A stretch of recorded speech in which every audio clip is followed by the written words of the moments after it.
If your parent or parents create a revocable trust while you're alive and you're a remainder beneficiary, meaning you're going to get assets after their death, you really have no rights to anything in that trust while your parent is living. One of the interesting rules under the probate code is that a trustee of a revocable trust only owes duties, so all the trustee duties are only owed to the person who has the power to revoke that trust. Typically, the person who can revoke the trust is the person who created it, the settlors. So when a married couple create a trust, or when a single parent creates a trust, they usually retain the right to revoke it, change it, amend it in any way.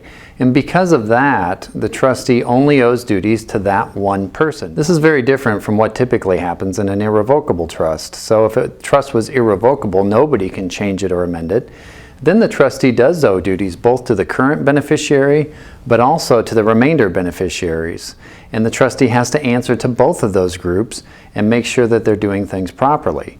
But not so with a revocable trust. It's a very different way of operating. To some extent, it makes sense to do that because if the trust can be changed, if it can be amended, if it can be done away with altogether, why bother enforcing the trustee duties? If the settlor doesn't like what the trustee is doing, the settlor can just change it or amend it. All of that is fine except for those situations where a parent is being abused, especially if your parent either lacks capacity or is susceptible to undue influence. That's where this duty under the probate code that the trustee only has to answer to the person who can revoke, that's where you run into problems. Because the remainder beneficiaries, meaning you, the child, you don't have a right to go in and hold the trustee's feet to the fire. You can't ask for an accounting while your parent's alive. You can't ask for damages.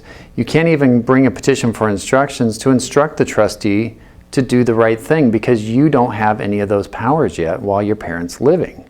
That puts you in a really tough bind if you're a child because that means you either have to go to court and get a conservatorship over your parent so that you then can step into his or her shoes and instruct the trustee on what to do, or you have to go to court and hope that the court agrees with you that the parent lacks capacity and therefore your rights as the beneficiary spring into place. But either way, it can be a tough case to make to the court.